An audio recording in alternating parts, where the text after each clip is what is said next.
एक मामूली तामीर की थोड़ी सी टेक्नोलॉजी ने छतों की गारंटी ले ली, लेकिन जब मेरे आका मुस्तफा जाने रहमत सल्लल्लाहु अलैहि वसल्लम ने ज़कात का तसव्वुर पेश किया उम्मत के सामने, तो ये क्लियर कर दिया, सुन, तेरी तेरे मकानों की छतों का गारंटर पिलर या बीम बने ना बने, तेरी दौलतों की तहफ्फुज और हिफाजत का गारंटर ज़कात बनने जा रही है।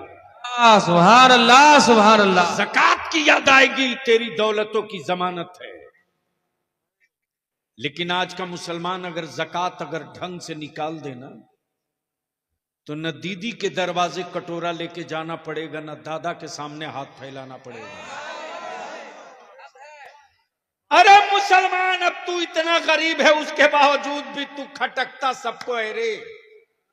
और बलिया भी कहता है, मत मेरे होठ पर उंगलियां रखो वरना मैं वो पोल खोल दूंगा कि मेरी मस्जिदों के बुनियाद के नीचे शिवलिंग ढूंढने वालों, अगर मैंने ढूंढना शुरू कर दिया तो दूर दूर तक तुम भारत में कहीं नजर नहीं आओगे।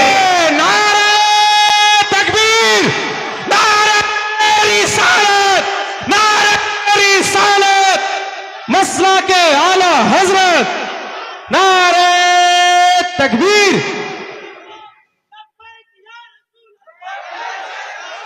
चारों तरफ से हाथ उठे, लब्बैक या रसूल अल्लाह, उठाओ हाथ, उठाओ, लब्बैक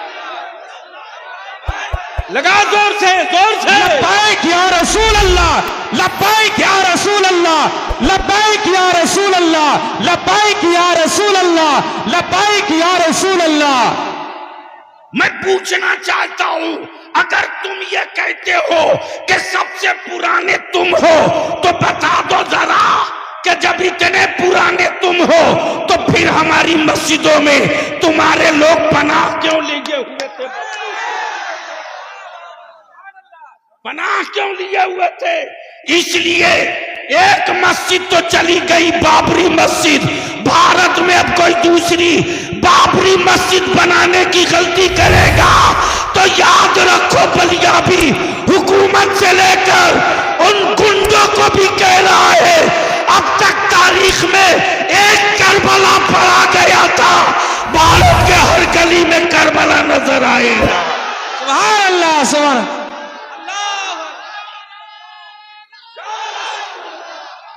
जिंदाबाद, लब्बैक या रसूल अल्लाह, नारे तकबीर, नारे रिसालत। अरे मेरे ख्वाजा का हिंदुस्तान, मेरे ख्वाजा का हिंदुस्तान, अरे हिंदुस्तान का सुन्नी मुसलमान, अरे हिंदुस्तान का सुन्नी मुसलमान, हुजूर गाज़ी मिल्लत, हुजूर गाज़ी मिल्लत बलियावी साहब, नारे तकबीर, नारे रिसालत। बरसों बाद आज तेरी औलादों की औकात हुई जब तेरे बाप न ख्वाजा से हाथ मिला सके। याद दिला दू, छठी का दूध याद आ जाएगा। लेकिन अगर चुप हैं तो बुज़दिल मत समझना, हम अमन पसंद हैं, अमन के झंडे को झुकने नहीं देंगे। हम फसादी नहीं है, हम अमन के अलमबरदार हैं। हमने औलादों को सब्र सिखाया है, हमने अपने बच्चों को शुक्र सिखाया है, हमने अपनी औलादों को मोहब्बत और मरुब्बत सिखाया है। और यही वजह है कि कुफ्र मुंह तकते रह गया, इस्लाम छप्परों में दाखिल हो गया। लेकिन याद रखना, मुट्ठी 12 लोग निकालो 1991 का वो कानून, निकालो 1947 का वो कानून जिसमें डिक्लेयर है कि 1947 में जो मस्जिद, जो मंदिर, जो गिरजा, जो गुरुद्वारा जिस पोजीशन में है उसी पोजीशन में रहेगा, उसको कोई चेंज नहीं कर सकता। लेकिन ये सत्ता और हुकूमत के पाले हुए विदेशी गुंडे अमेरिका और इस्राइल के दल्लों भारत के लोगों को धर्म के नाम पे नहीं बांट सकते। 800 साल हुकूमत की जाओ, कहां थे उस वक्त, कहां थे?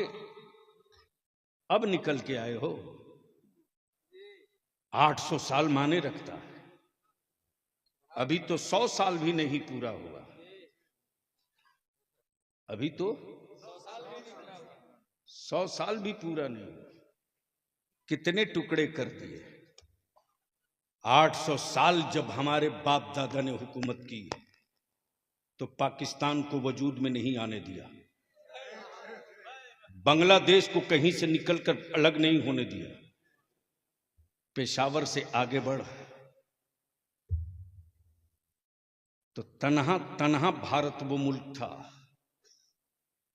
अगर चाहता तो आलमगीर औरंगजेब नाम बदल सकता था, नाम बदल सकता था, लेकिन यार इस्लाम वाला नाम नहीं बदलता है, नेचर बदल देता है। इस्लाम वाला नाम नहीं बदलता है, नेचर बदल देता। जो खुद ही नंगा हो वो दूसरे को कपड़ा पहनाने की क्या बात करेगा। लेकिन अफसोस उन पर नहीं मुसलमान, अफसोस तुझ पर है। करोड़ों रुपया तुम खर्च करते हो, हमें इससे मतलब नहीं कि तुम वोट किसको देते हो किसको दोगे, लेकिन इतनी बात बलियाबी जरूर कहेगा, आखिरी सांस तक कहेगा। सबके लिए तुम सोचते हो, अपनी औलादों के लिए, तेरी औलादों के लिए कभी किसी ने सोचा? कोई सोचा हो तो बताओ। सबसे ज्यादा अगर भारत में स्टेट में किसी की हुकूमत रही तो सेकुलर कहलाने वालों की। अगर इन सेकुलर पार्टियों के नेताओं के दिलों में बेईमानी नहीं होती तो आज ये बिला वजह के जो कुकुरमुत्ते पैदा हुए हैं ये शायद नहीं होते। लेकिन इनको इत्मीनान से पाला गया ताकि मुसलमानों को डरा के रखा जाए। और बलिया भी कहता है, किस झाड़ी में पड़े हो, एक अल्लाह से डरने वाली कौम दुनिया में किसी और से नहीं डरती है। और डरेगा वो जिसे ना जाने क्या क्या बनने का डर हो। हमें कोई डर नहीं, इसलिए कि हम अब्दुल्ला हैं, अब्दुल्ला ही रहेंगे। डर उसको है, डर उसको है जिसके यहां कोई महशर नहीं है। हमारे यहां महशर भी है, शफाअत भी मुस्तफा की है। आए आए आए, वारे मेरे आला हजरत, वारे मेरे आला हजरत। और याद रखना मुसलमानों, हजरत तो रोज पैदा होते हैं, आला हजरत कभी कभी पैदा होता है। वाह वाह वाह, आला हजरत। अब यहां रुक कर एक बात अर्ज कर दूं, इजाजत हो तो सुनेंगे? तो धीरे से बोल दो सुभान अल्लाह। हजरत हजरी साहब तकरीर कर रहे थे, इसी बीच में एक साहब खड़े हो गए। खड़े हुए तो बीच में खड़े थे, मैं समझ नहीं पा रहा था कि ये किधर वाले हैं। मुसलमानों में भी कई तरह के लोग हैं, नाम मुसलमान है, रियल ये है कि वह है नहीं।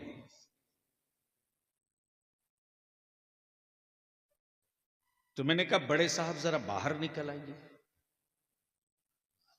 तो जैसे ही पैजामा पर नजर पड़ी तो मैं समझ गया ये किधर वाले हैं। अब जैसे ही दिखे तो मैंने कहा फरमाइए क्या कहना चाहते हैं। बोले आप लोग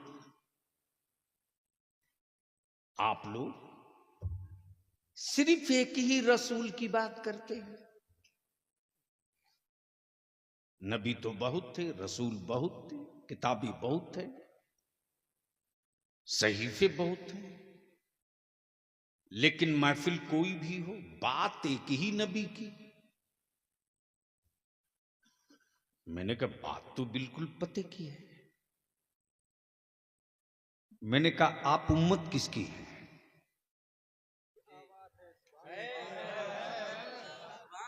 जोर से बोल लो, तवज्जो चाहो।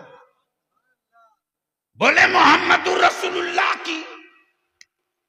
मैंने कहा तो आप तो नारा तुझको लगा ही देना चाहिए, मैं उसी नबी की बात कर रहा हूं। वाह वाह वाह, सुभान अल्लाह। अंदर का खोट और अंदर का पाप बाहर आ गया। बोला कि फातिहे की महफिल आपके यहां होती है। मैंने कहा आपके यहां नहीं होती। तो कोई जवाब ही नहीं दे रहा। मैंने कहा मेरे यहां एक फातिहा नहीं है, रोज फातिहा है। अमन नमाज बगैर फातिहे की नहीं है। जोर से, ओए जोर से, सुभान अल्लाह। सूरे फातिहा पढ़ना ही पड़ेगा। जैसे ही मैंने कहा कि प्रॉब्लम बताइए बड़े साहब, दिक्कत क्या है एक ही नबी से? हमारा अकीदा और ईमान यही है कि वो अव्वल भी है आखिर भी है। वो बकिया जितने हैं सब बीच के, वो अव्वल भी है आखिर भी है, वो इब्तिदा भी है, वो इंतहा भी है। तवज्जो चाहूंगा ले ली। बोला नहीं बात तो ठीक है, लेकिन महीना मुहर्रम का हो तो उसी नबी की बात, जमादिल अव्वल हो तो उसी नबी की बात, हज हो तो उसी नबी की बात। मेरे कहने का मतलब यह है कि एक ही नबी की बात बार बार क्यों? आप लोगों का मन नहीं उकताता है? बंगला में क्या बोलते हो उसको?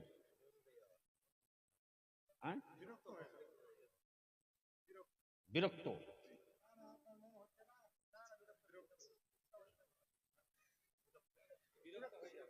यानी आज भी हमारा देश जब इटली के लिए हाई कोर्ट में केस लड़ सकता है, नहीं मालूम है तो सुन लीजिए आप लोग। रसगुल्ला का मुकदमा कोर्ट पहुंचा हुआ है। बंगाल वाला बोलता है रसगुल्ला हमारा है, तो उड़ीसा वाला बोलता है नहीं बाबा ये हमारा है। अब सोच सकते हैं तो बिहार वाला क्यों पीछे रहे? वो भी बोल दिया लिट्टी पर भी लड़ाई होगी।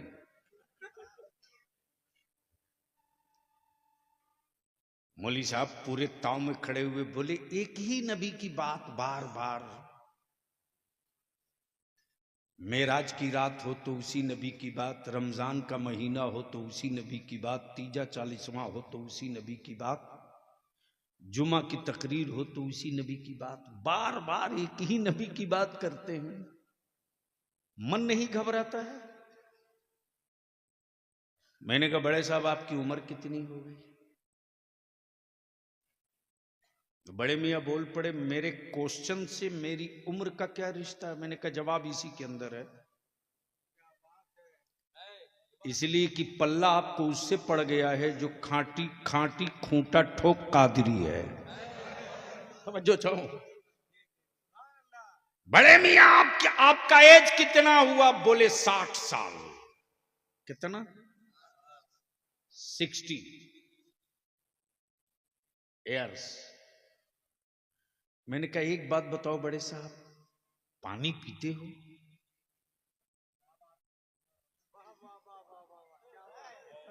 समझ में आया हो तो बोलिए।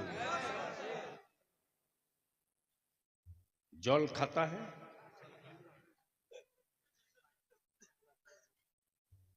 भला साहब कैसी बात करता है? अगर पानी नहीं पिएगा तो पानी चढ़ाना पड़ेगा। मैंने कहा कभी चढ़ाना भी पड़ता है, कभी पानी उतारना भी पड़ता है। आज चढ़ेगा नहीं, आज उतरेगा। आज चढ़ेगा नहीं, तवज्जो चाहूंगा, उलमा समझ गए, आज चढ़ेगा नहीं। कितने दिनों से पी रहा हो बड़े साहब? बोले अरे साहब मत पूछो,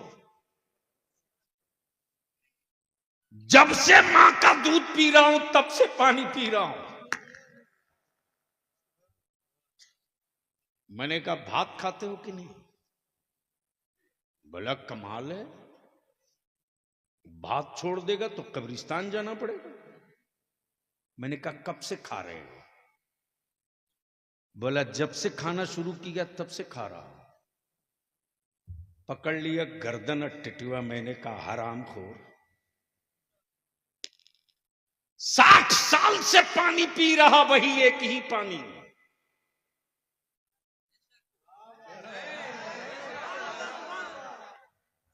एक दिन के लिए बदल के दिखा।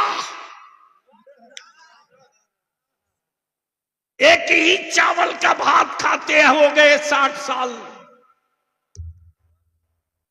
24 घंटे के लिए प्लास्टिक वाला ट्राई करके देख। मौली साहब झुंझला के बोल पड़ा, ये रोटी चावल पानी मेरी जिंदगी की बुनियाद है। रोटी चावल पानी छोड़ दूंगा, मर जाऊंगा। मैंने कहा तुझ में अहमद रजा वालों में यही फर्क है, तू रोटी पानी छोड़ दे तो तू मर जाए, हम मदीने वाले मुस्तफा का जिक्र छोड़ दे तो हम मर जाए। नारे तकबीर, नारे रिसालत, मसला के आला हजरत, मसला के आला हजरत उलमाए अहले सुन्नत, हुजूर गाज़ी मिल्लत, जश्न दस्तार बंदी, नारे तकबीर, नारे रिसालत, कमलावारी, नारे तकबीर। अल्लाहुम्मा सल्ली अला सय्यदिना मौलाना मुहम्मदिन बारिक वसल्लिम, सल्लु अलैहि सलातुम व सलामुन अलैका या रसूल अल्लाह। बस यहीं रुक जाओ, यहीं रुक जाओ। कमलाबाड़ी और फूलबाड़ी के ईमान वालों, यहीं रुक जाओ। आज के इस तारीखी इजलास में आने वालों, मान लो शरीर है, जिस्म है, हाथ भी है, आंख भी है, सर भी है, पैर भी है, सब है, सब है। रूह नहीं है, रूह नहीं है। हाथ उठेगा, बोल बोल बोल बोल, जबान बोलेगी, आंख देखेगी, पैर चलेगा, दिमाग सोचेगा, दिल धड़केगा, नसें हरकत में होगी। क्यों? सब तो है, सिर्फ एक ही चीज तो नहीं है जो दिखती भी नहीं। तवज्जो चाहो, जो दिखती भी नहीं, वही नहीं है। हाथ है दिख रहा, पैर है दिख रहा, सर है दिख रहा, आंखें हैं दिख रही, जबान है दिख रही, रूह दिख नहीं रही, लेकिन है नहीं, है नहीं। बोलोगे तो बोल दूंगा। ओए रंग में आके बोल दे, बोल दे। मैंने कहा जरी साहब है तो सब कुछ, है तो सब कुछ, सिर्फ रूह ही तो नहीं है। बोलिए ना, आंख देख क्यों नहीं रही, हाथ उठ क्यों नहीं रहा, जबान बोल क्यों नहीं रही, पैर चल क्यों नहीं रहा? तो अजहरी साहब बोल पड़ेंगे सब हो, रूह ना हो तो न पैर किसी काम का, न हाथ किसी काम का, न आंखें किसी काम की। रूह के बगैर जिस्म बेकार। यही से मसलके आला हजरत का अकीदा बोल पड़ा, रूह के बगैर जिस्म बेकार, हुजूर के बगैर सारी इबादतें बेकार। वाह वाह वाह वाह।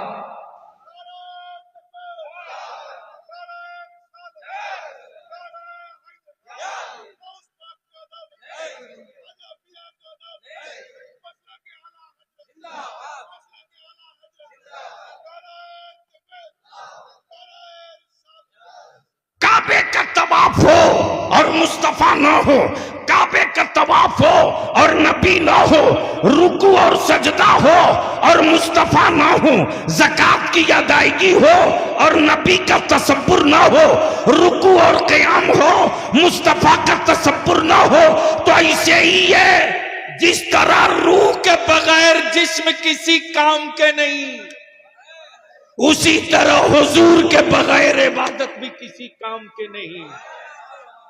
अब इसको इसी जगह थोड़ी देर के लिए रोक लो। आप कहोगे कि बलियाबी साहब झगड़ा किस बात का है, कहोगे ना? अरे बोलो ना, जोर से बोलो, जोर से बोलो। तो चाहे मेरी जमात का हो या किसी और की जमात का हो, बुखारी तो सबके यहां पढ़ाई जाती है। जोर से बोलो, जोर से बोलो, तवज्जो चाहो। लेकिन पता नहीं उनके यहां कौन वाली पढ़ाई जाती है। हमारे यहां तो वो पढ़ाई जाती है जो मेरे मुस्तफा अलैहिस्सलाम के अल्फाज पाक है।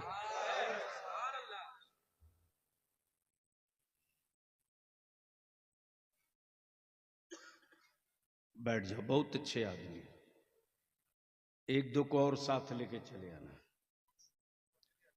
एक बार धीरे से बोल दो, अरे मोहब्बत से बोल दो। मैं क्या कह रहा था?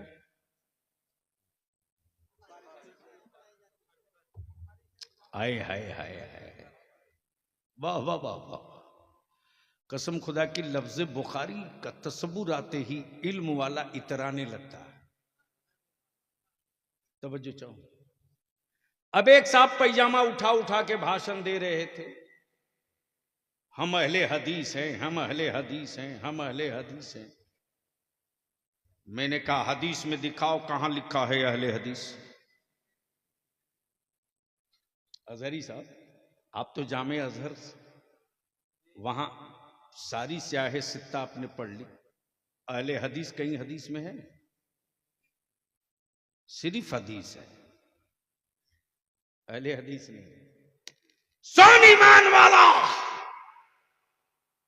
झगड़ा चादर का नहीं, झगड़ा उर्स का नहीं, झगड़ा नियाज फातिये का नहीं।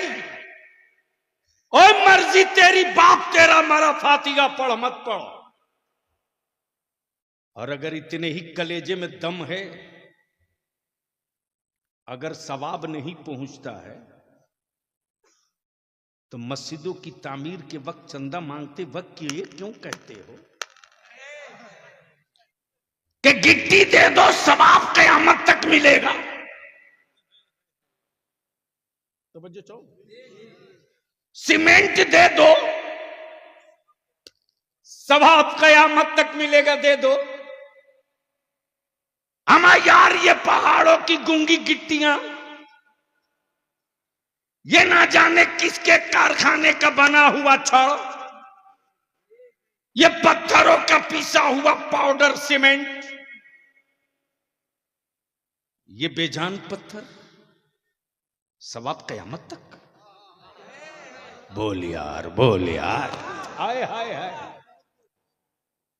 इसलिए ये इल्जाम मत लगा, हाँ खन ठोक के बलियाबी कहेगा सिराज अखी मेरे यहां पैदा हुआ तो हम उर्स नहीं करेंगे तो कौन करेगा? अलावल हक पंजाबी मेरे यहां पैदा हुआ तो हम फातिहा नहीं पढ़ेंगे तो कौन पढ़ेगा? नारा भी लगाया तो इसे डर के लगाओ ठोक करके, यार अभी तो नारे की जरूरत है।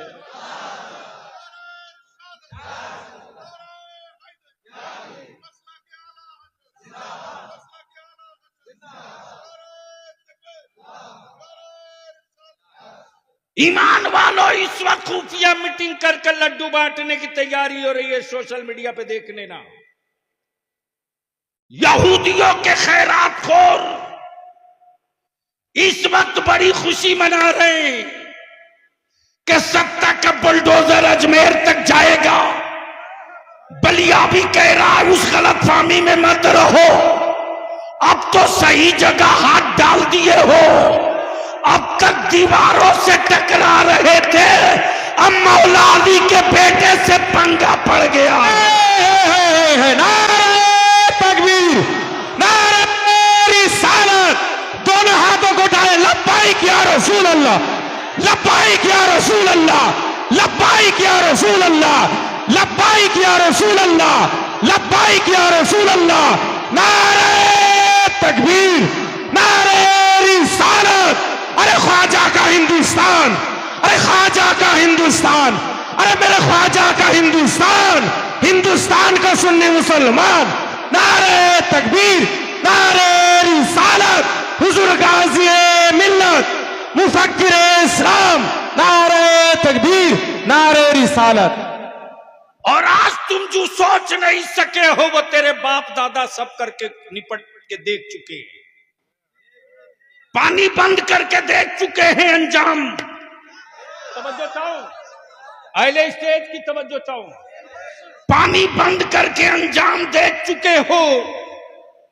और गरीब नवाज के लेट जाने के बाद अजमेरे मोहल्ला में पावर भी देख चुके हो। ना चाहते हुए भी चादर भेजनी पड़ती है। अब तो धीरे से बोल दो और जोर से। यह और सी बात है कि इंडिया में मेरी चादर ओढ़ने में शर्म आती है, लेकिन सऊदिया में दुपट्टा ओढ़ लेते हैं, कोई टेंशन नहीं होता।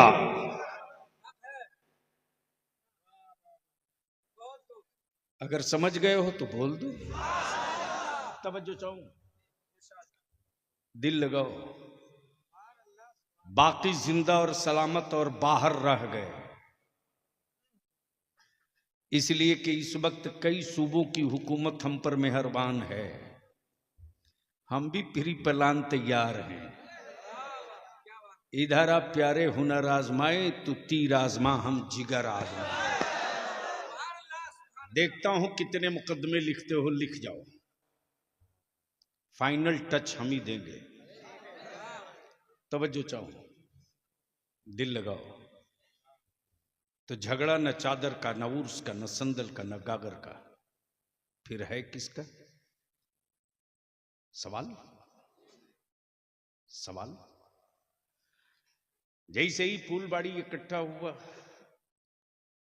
कमलाबाड़ी, फूलबाड़ी, और भी कोई नाम है हजरत, यानी दोनों मिलाकर एक है, एक है। यानी पूरा पश्चिम 1 2। बंगाल में एक ब्लॉक है ही नहीं है। यानी इतना डेवलप किया कि एक ही वीडियो पर 2-2 ब्लॉक को कवर किया जाता है। लेकिन जो बेचारे, जाहिर सी बात है, लेकिन बिहार में रिजल्ट पढ़िए, देखिए। तेरे एक बलियावी ने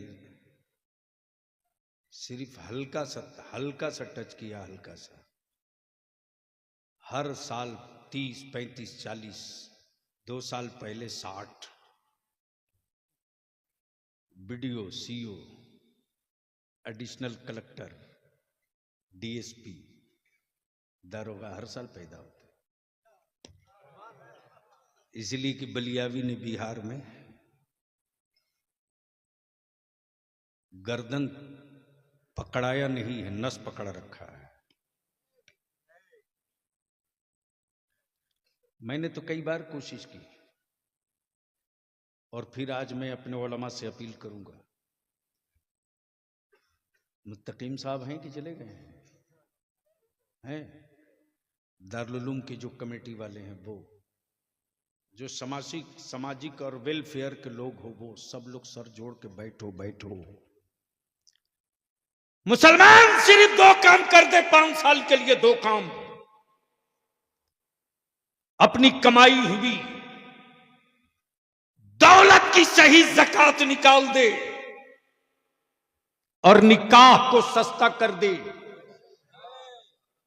और इसी पैसे को बचाकर अपनी औलादों को पढ़ा दे।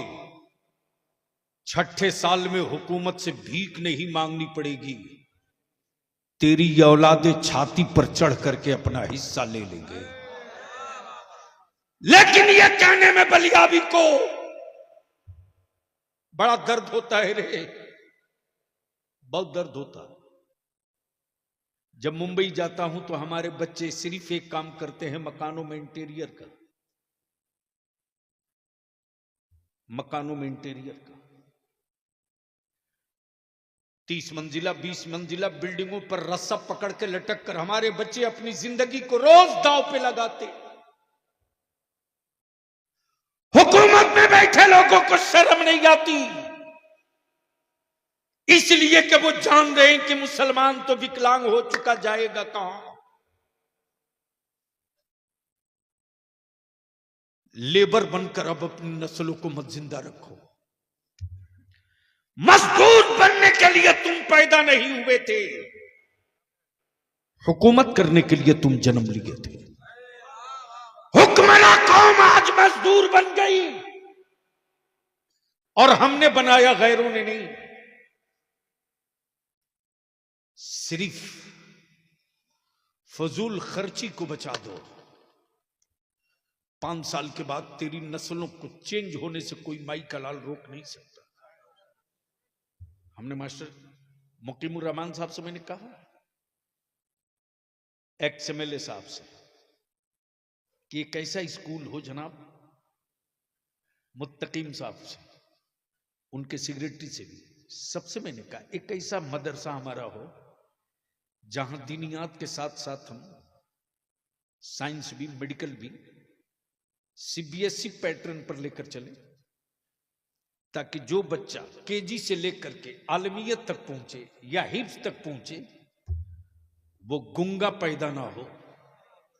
जिस जगह खड़ा हो जाए वहीं औकात बता दे और बोल दे कि अब तक तूने मदरसों की दीवार देखी थी, अब मदरसे की तासीर भी देख ले। इसके लिए जमीन की जरूरत है। और अजहरी साहब, मैं गुजारिश करूंगा कि एक मीटिंग पूरे उलमाए अहले सुन्नत की एक मीटिंग बुलवाइए, मैं टाइम दूंगा।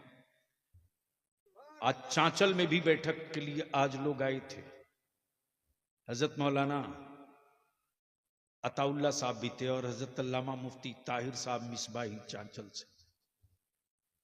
इसलिए कि ये जितना बड़ा इलाका है उतने ही टारगेट पर है, और इसके लिए कोई न दीदी काम आएगी न दादा काम आएगा। अगर नस्लों के काम आएगा तो मदरसे का बाबा काम आएगा, बाबा। तो झगड़ा किस बात का है बता दूं? अरे बोलो ना, अरे बाप बहुत देर बोलिए, 1:45 बजे।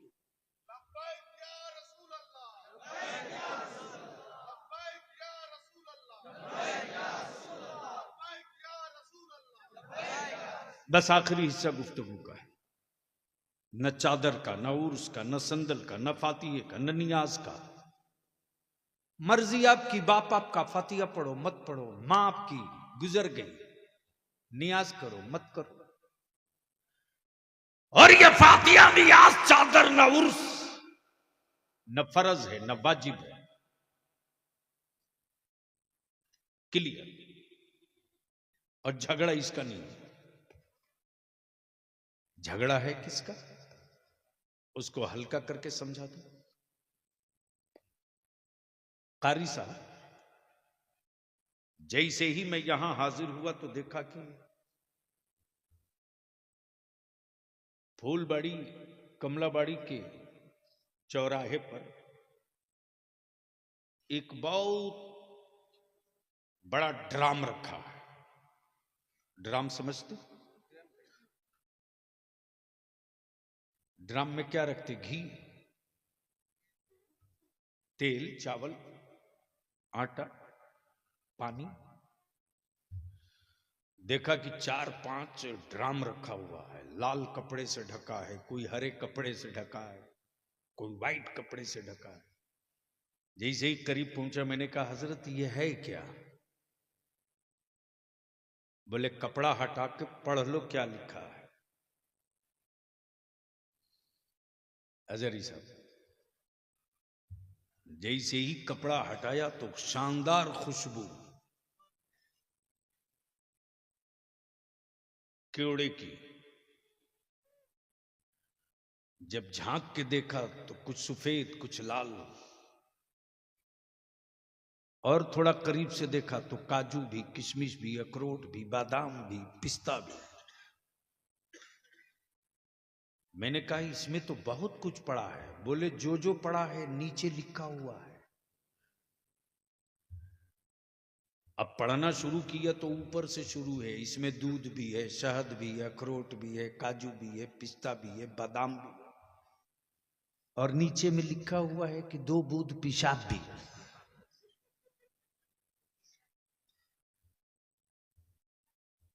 बहुत दिल लगा ना। ऐलान किया जा रहा पियो, दूध भी, काजू भी, पिस्ता भी, बादाम भी, अखरोट भी, सब, लेकिन पढ़ लो। 100 लीटर दूध में 2 ही बूंद तो पेशाब था। ईमान से बोलो, पेशाब मिला हुआ कोई समझ जाए या सुन ले या लिखा हुआ पढ़ ले तो पिएगा? अरे जोर से बोलना, हजरत पिएगा? 100 लीटर में 2 बूंद कोई माने तो रखता नहीं है, पिएगा? 1000 लीटर दूध में 2 ही कतरा तो पेशाब है, पिएगा? डर क्यों रहे? क्लियर बोलो, पिएगा? क्यों? इसलिए कि 2 बूंद नापाक है। हमा हर इबादत हो, फर्ज भी हो, वाजिब भी हो, सुन्नत भी हो, रोजा भी हो, हज भी हो, ज़कात भी हो, सब हो, मेरे आका करीम की तौहीन की सिर्फ 1 बूंद हो। तो जिस तरह 100-200 लीटर दूध 2 कतरा पेशाब की बुनियाद पर किसी के काम का नहीं, उसी तरह पूरी जिंदगी की इबादत